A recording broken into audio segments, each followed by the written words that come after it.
how no contact affects your ex's brain. I've talked about this topic before, but I'm going to get into specifically the brain and how it actually responds when you're in no contact. After the breakup, an ex goes into relief. They're glad to get the breakup over with.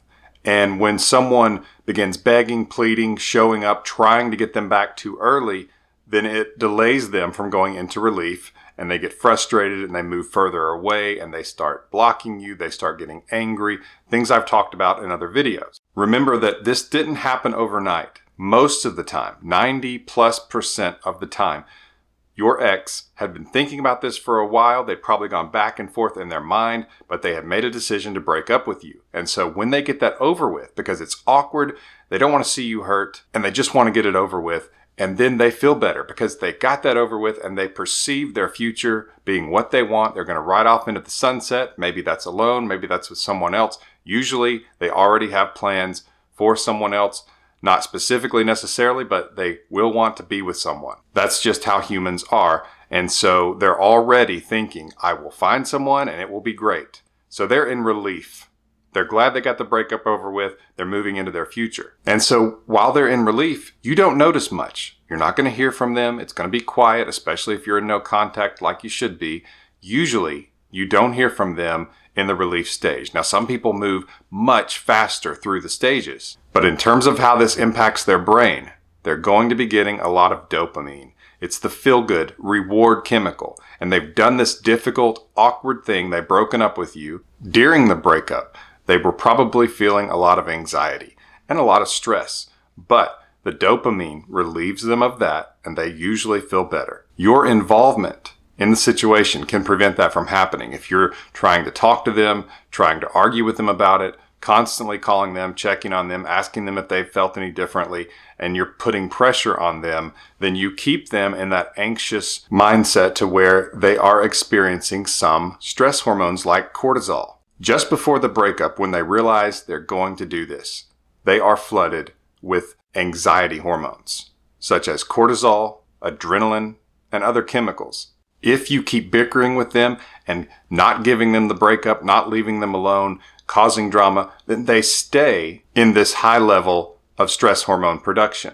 But if you back off, you go into no contact, you disappear, then they go into relief, and they get dopamine, which makes them feel a lot better. I'm going to talk more about hormonal changes when we get into stage 3. But for now, they're in relief. That's why you're not hearing from them, and they think this is a good thing. You stay away, and most of the time, they will go into stage 2, which is curiosity. They wonder why you haven't contacted them. Why the silence? Because they expected you to chase, especially when they decided they wanted to break up with you. A decision in their mind was made that you were less than them and that they should move on from you to something better. No matter how wonderful your ex is as a person, this is the general thought that they had. And it may not even be in words. It may just be a feeling. But when they decide to break up with someone, it is empowering simply because you feel above them and you are dismissing them. And so when something happens that calls that into question, it demands their attention. And that's why they're curious. What's going on? Could it be that you are more attractive than they thought you were? Could it be they made a mistake? Why aren't you chasing them? Because you should be. You should be, and they should be getting an ego stroke from all this. They want to feel like you still want them. So even if they tell you that they wish the best for you and they hope you can move on, they still want you to want them. Who doesn't? Who doesn't want another human being to want them, to desire them, to lust after them? They feel like the ultimate prize. And so because that is so detrimental to an ego, because that slaps confidence a bit, it lowers their attraction as far as how they view themselves, they are curious why you're doing this because it could mean that they are not as attractive as they thought. And now we get to the hormone changes. Stage 3 is concern. And this is when they have thought through this. You aren't reaching out. You aren't chasing. You aren't acting like you're interested. You're showing you're strong enough to stay away. This is all contrary to what they felt. They felt you couldn't stay away. They felt they were above you and they could move on without you and it was going to be wonderful for them and you were going to want them permanently, and they were basically going to feed off of that for the rest of their lives, feeling attractive, that they dumped someone. That wasn't their motivation. They didn't dump you just so they could feel good. And if they did, they have psychological problems and you need to stay away from them. But most likely, if you are in no contact, they're going to be concerned because it could mean that they are not as attractive and not as above you as they thought. This is when they will start to produce certain hormones. Cortisol, which is a stress hormone, adrenaline, which helps you fight the stress, and then they could produce one of two additional hormones based on whether they're male or female. Women in this situation will often produce more oxytocin. It's the bonding chemical. It's also produced when a mother nurses a baby. She produces oxytocin. It helps her feel the connection between she and her baby. She also produces it during lovemaking, hugging, kissing, making out, with her boyfriend or husband. And that is when she produces oxytocin, but she also produces it under stress because by nature, she will want a partner to help her deal with the stress. That's just how reality is. And we all do that to some degree, but women tend to do it in much higher proportion. Men will produce more of something called vasopressin. And men do that when they're feeling stress and it is surrounded by a relationship. It's involving a relationship. And that's what can make men territorial, possessive. It's what makes them fight for someone they love. It's called vasopressin. And they will produce more of that. That's why men are more likely to take action, like do something that you need, try to help you out when they first start feeling some of this concern. Women, on the other hand, will do things that are more about connection oftentimes. That may be checking on you to see if you're all right, checking with some friends, or if they're shy, just worrying about you. But all of this actually, if you stay away, will add to the attraction towards you. Cortisol, for example, can keep you up at night. It can cause you to be preoccupied with something, some topic, and can lead to adrenaline because you're feeling like you need to do something about it. And that's when usually oxytocin or vasopressin will be produced in higher amounts depending on if you're male or female. And all of this can lead to action, which is usually reaching out to you, and I'm going to get to that in just a minute, but they go about it different ways based on the hormone production. And I'm going to explain this more in just a minute. Before I get to the next stage, get some information on my emergency breakup kit. I've got a link to it in the description below. It's a powerful guide to help you get your ex back. And also, as of this video, I have a new support community, volunteers, caring people who've been through what you're going through or even going through it. And it's a place, it's a community where you can all support each other. And I'm going to link to that in the description below as well. The next stage is fear.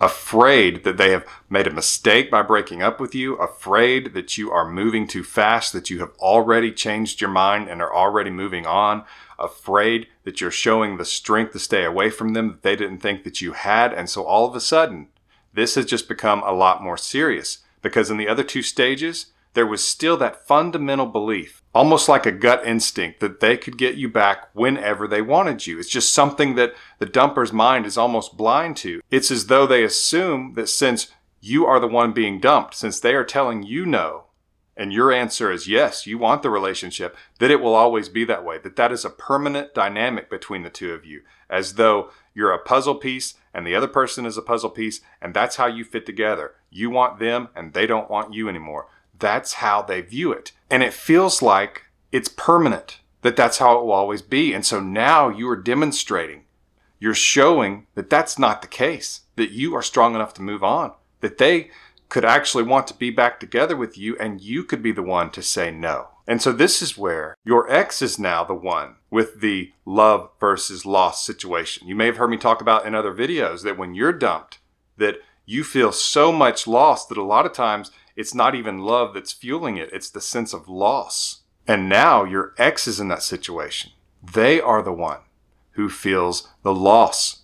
And they're going to be feeling love too. It's a powerful combination. And so it's during this stage for women, the oxytocin is what is making them want to reconnect with you. It's wanting to reestablish the connection in the relationship. Now, is it enough to drive them fully to get back together with you? That is yet to be seen, but it definitely is momentum. When you are staying away and oxytocin is produced after cortisol and adrenaline, that's when you're going to be more likely to hear from this person. If it's a man and it's the hormone vasopressin, then it's possible that he's doing favors. He's helping you move something. He's looking out for you. Or he could just be checking on you to see how you're doing. That's still action. And so it's difficult sometimes to be able to tell the difference, because a lot of times trying to reestablish a connection takes action. And so some of the actions can be the same, but they're based on different hormones. And sometimes it can be very different, to where you see action from one and simply this desire to reconnect and some sort of an effort at emotional reconnection. And so it can be pretty interesting, because sometimes men and women do react somewhat differently, but oftentimes the same actions can be fueled by different hormones. So it can get interesting. But in this stage, there is fear. They are afraid that they have tossed aside something valuable, because you are acting more valuable than they thought you were. And that's why it's so important to stay away. It feels like you should be doing something.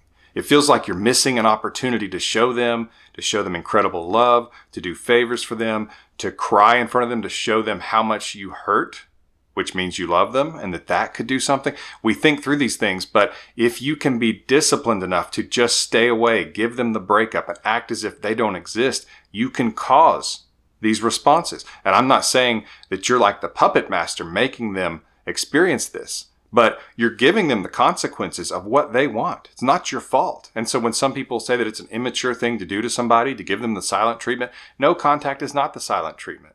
No contact is the equivalent to being fired from a job and not showing up the next day. Nobody says, well, I was fired, but I'm going to go into work tomorrow. It doesn't make any sense. If someone broke up with you, give them the breakup. Disappear. That's what they think that they want. And you have to let them experience that if there is going to be a chance that they can realize they don't like it. Now they go to the next stage, which is action. And it's where all this fear, all this stress has made them decide that they have to do something, or else their nightmares are going to come true, which is that it turns out they were mistaken about how attractive you were, and now they're going to lose you. So it changes everything, and that you're more attractive than they thought, and now they are the one thinking they could lose someone. So now they're at a similar place to where you were when maybe you felt like you wanted to beg, plead, do favors, show up. That's because you were experiencing stress hormones. You were experiencing cortisol, adrenaline, and either oxytocin or vasopressin, and you're actually experiencing a little bit of both. It's just males produce more vasopressin and women produce more oxytocin. But if you stay in no contact and you make yourself be quiet, you will actually produce less of the stress hormone as time goes on. Now, don't get me wrong. At the start of it, you're definitely going to feel it. But what happens is that it starts being produced in less quantity simply because you get stronger emotionally dealing with it. And so it does not produce the same panic within you. Even if you still feel bad about it and you're down about this, understandably, but it won't be as much. And that will actually help you day to day to feel better in time. So you will be at a different place than your ex. And that's a lot of times an advantage for you, because you can stay calm. You can stay in the moment. And so when they reach out, especially if you're prepared, if you've been watching my videos, then you know that you don't just say, yes, I'm so glad to have you back. But instead, you tell them, I'm open, but I want to take it one day at a time. And they see reserve from you. And this further fuels those hormones, those stress hormones, and the desire to take action and to reconnect. When you shut off those hormones by telling them how excited you are that they're back, how badly you've missed them, you're basically changing the narrative to where they now don't think that you were actually strong enough to move on, or that there was any danger of losing you. And those stress hormones go away too quickly. And so they don't earn it back. They don't have that sense of accomplishment that they had a situation that was bad and they were able to save the day. They were able to prevent calamity by getting you back. You see, if they feel like they got it back too quickly, then it feels like it wasn't very valuable, because things that are valuable are usually not something that we can get in seconds or minutes. Usually it at least takes a few days or a few weeks, maybe even a few months, to where a couple feels back to normal. And that's where it's so important. They need to feel like they're earning you back, that they still have some work to do. Now, progress is being made and they know that you do have interest, but they can sense that you're reserved. and they know they're not back to where they were when the relationship was at its high point. In the end screen of this video is going to be a thumbnail to my video, Substages Your Ex Goes Through During No Contact. And I'm going to dissect these even more and talk about some situations that your ex will find themselves in that you probably haven't heard about before. That video is called Substages Your Ex Goes Through During No Contact, and it will be in the end screen here, so just click on that end screen. This has been Coach Lee, and as always, thank you for watching.